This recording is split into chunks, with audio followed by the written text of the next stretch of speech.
क्यों आगे पीछे डोलते हो भंवरों की तरह। फ्रीडम वो होता है जहाँ पे हम जिंदगी मींस खुल के जी।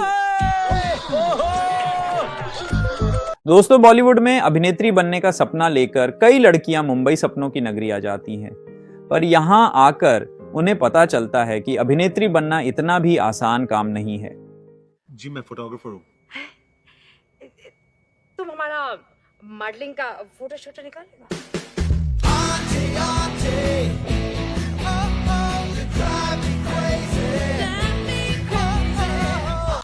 आज हम आपको एक ऐसे ही लड़की की कहानी सुनाएंगे जो बंगाल से अपने घर को छोड़कर मुंबई आ गई थी अभिनेत्री बनने के लिए, और पिछले 40 सालों से ये फिल्मों में काम भी कर रही है, पर इन्हें आज तक कामयाबी नहीं मिली। और पिछले 40 सालों में उनके साथ क्या क्या हुआ ये तो इनका दिल ही जानता है। क्यों देखते हो मुझको यूं बेसब्रों की तरह। फिल्मों में काम दिलाने के नाम पर कई लोगों ने इन्हें धोखा भी दिया था। नौबत यहां तक आ गई थी कि उनके पास रहने के लिए घर तक नहीं था, पर तब इनके जीवन में हुआ एक चमत्कार, और जिसकी वजह से उनकी तकदीर बदल गई।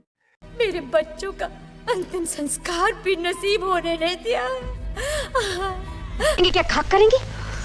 उधर राम गंगा से फोन पे बात कर रहा है। जी हां दोस्तों, आज हम आपको बताएंगे सुष्मिता मुखर्जी की पूरी कहानी, उनकी जिंदगी के अनसुने किस्से, और वो पल जब उन्हें लगा कि उनका फिल्मी करियर पूरी तरह से खत्म हो सकता है। और इसी के साथ हम आपको यह भी बताएंगे कि बॉलीवुड के वो कौन से कलाकार थे जिन्होंने इनकी मदद तब की जब इन्हें मदद की बहुत ज्यादा जरूरत थी। तो चलिए शुरू से शुरू करते हैं और आपको सुनाते हैं एक ऐसी अभिनेत्री की कहानी जिसका सपना कभी पूरा नहीं हो पाया। अगर आपको ये वीडियो पसंद आए तो हमारे चैनल बॉलीवुड बायो को सब्सक्राइब करना बिल्कुल भी ना भूले। ओहो, अब आप अपनी मिलिट्री गिरी छोड़ दीजिए। मेरा पोता इतने सालों के बाद आया है, उसे सांस तो लेने दीजिए। आजा। सुष्मिता मुखर्जी का जन्म 20 अप्रैल 1954 को हुआ। ये एक बंगाली परिवार से ताल्लुक रखती हैं और बचपन से ही उनकी दिलचस्पी अभिनय में थी। हालांकि उनके परिवार में कोई भी फिल्म इंडस्ट्री से नहीं था, इसीलिए उन्हें इस दुनिया में खुद को साबित करने के लिए कड़ी मेहनत करनी पड़ी। इन्होंने अपनी शुरुआती पढ़ाई रांची, झारखंड में की और फिर दिल्ली विश्वविद्यालय में आ गई, लेकिन इनकी मंजिल कुछ और थी। ये अभिनय की दुनिया में नाम कमाना चाहती थी, इसलिए इन्होंने national school of drama NSD में दाखिला लिया, जहां उन्होंने थिएटर की बारीकियां सीखी। NSD से ग्रेजुएट होने के बाद सुष्मिता ने बॉलीवुड में अपनी पहचान बनाने की कोशिश की। साल 1980 के दशक में उन्होंने कुछ छोटे मोटे रोल किए, लेकिन उन्हें वह पहचान नहीं मिली जिसकी उन्हें उम्मीद थी। फिर साल 1985 में आई फिल्म यादों की कसम से उन्हें फिल्मों में पहला बड़ा मौका मिला। इसके बाद इन्होंने त्रिदेव, हमको तुमसे प्यार है और खिलाड़ी जैसी फिल्मों में अभिनय किया, लेकिन इन्हें असली पहचान मिली 1988 में आई टीवी सीरीज करमचंद से, जिसमें उन्होंने किटी का किरदार निभाया था। हमने अपना दिल का बोझ तो हल्का कर लिया, लेकिन जेब का बोझ नहीं हल्का किया। 20 रुपए से क्या होगा? बेवकूफ, इडियट, स्टूपिड। इस सीरियल में इनका डायलॉग इतना फेमस हुआ कि लोग उन्हें असली नाम से कम बल्कि किटी के नाम से ज्यादा जानने लगे। जब सुष्मिता मुखर्जी का करियर तेजी से आगे बढ़ रहा था, तभी एक ऐसा समय आया जब उनके अभिनेत्री बनने का सपना टूटने लगा।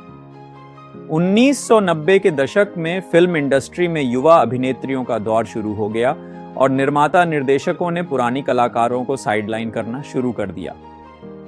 तब इनकी इमेज एक कॉमेडी कलाकार के रूप में बन गई, जिसकी वजह से उन्हें गंभीर और मुख्य किरदार मिलने बंद हो गए। मुझको यूं बेसब्रों की तरह क्या मेरे दीवाने हो। कई बड़े निर्देशकों ने उन्हें टाइप कास्ट कर दिया और वो सिर्फ सपोर्टिंग रोल्स तक सीमित रह गईं। इस दौर में उन्होंने कई टीवी सीरियल्स में काम किया, लेकिन फिल्म इंडस्ट्री में उन्हें वैसी पहचान नहीं मिल रही थी जैसी उन्हें उम्मीद थी। टीवी इंडस्ट्री ने सुष्मिता मुखर्जी को नई पहचान दी। उन्होंने साल 2000 के दशक में कहानी घर घर की, साथ निभाना साथिया और देवों के देव महादेव जैसे हिट शोज में काम किया। Directors, my team, everybody. So I accept this on behalf of Team Ganga, especially little Rohana. Thank you, Aida. TV में लगातार काम मिलने के बावजूद उनके मन में हमेशा बॉलीवुड में वापसी करने की चाहत थी, लेकिन उनका सपना बिखरता हुआ नजर आ रहा था। तब साल 2000 में एक चमत्कार हुआ और सुष्मिता ने फिर से बॉलीवुड में अपनी जगह बनाने की कोशिश की। उन्होंने गोलमाल, फन अनलिमिटेड, राज 3, बेशरम और दंगल जैसी फिल्मों में काम किया। हालांकि अब भी उन्हें सिर्फ सपोर्टिंग रोल्स ही मिल रहे थे, लेकिन इस बार उन्होंने हार नहीं मानी। सुष्मिता मुखर्जी की निजी जिंदगी भी काफी उतार चढ़ाव भरी रही। उन्होंने पहले फिल्म डायरेक्टर सुबोध बनर्जी से शादी की थी, लेकिन उनका रिश्ता ज्यादा समय तक नहीं चला। इसके बाद उन्होंने अभिनेता राजेश पुरी से शादी की।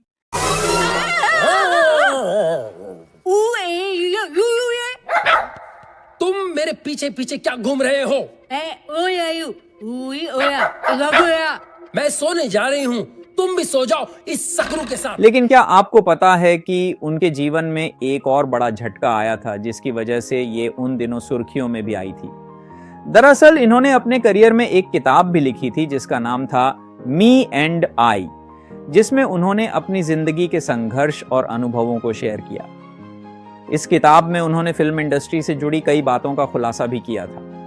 उन्होंने इस किताब में बताया कि जब वो इंडस्ट्री में नई आई थी, तब उनका कई ऐसे फिल्म निर्माताओं से हुआ था जिन्होंने इनका पूरा फायदा उठाना चाहा था।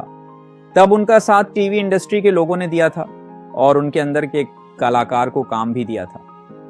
निर्माता और एक्टर सतीश कौशिक ने इनकी उस समय मदद की थी जब इन्हें मदद की बेहद जरूरत थी।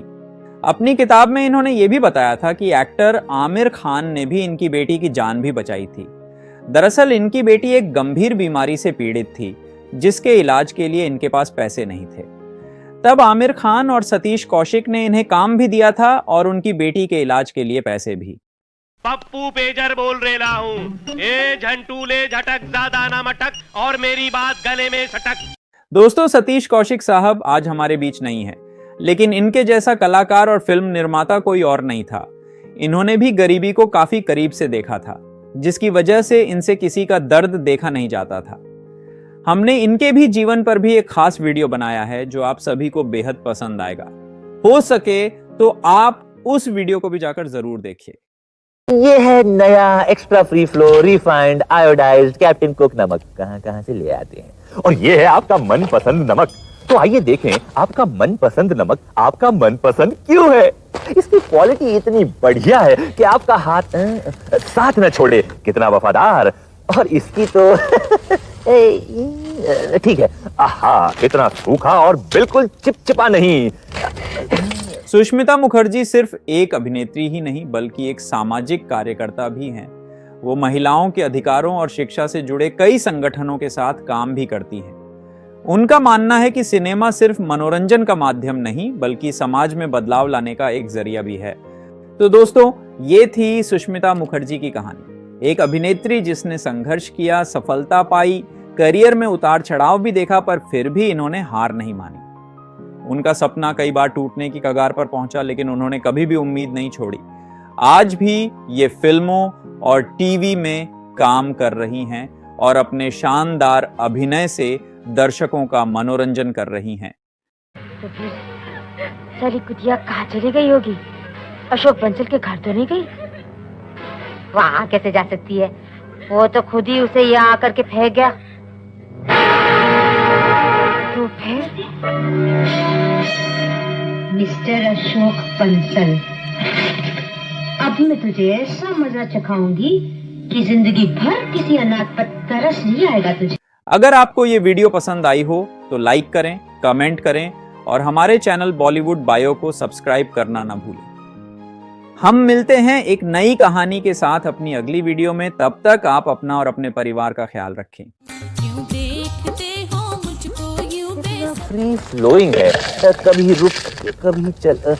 चाल में कोई बात होनी चाहिए। और कैप्टन कुक को देखिए कैसे जर्र से गिरा जा रहा है। हाँ, बोरिंग। निकलो तो धड़ से निकलो। हैं? नया extra free flow captain cook नमक, इसमें है वही जो आपके मनपसंद नमक में नहीं।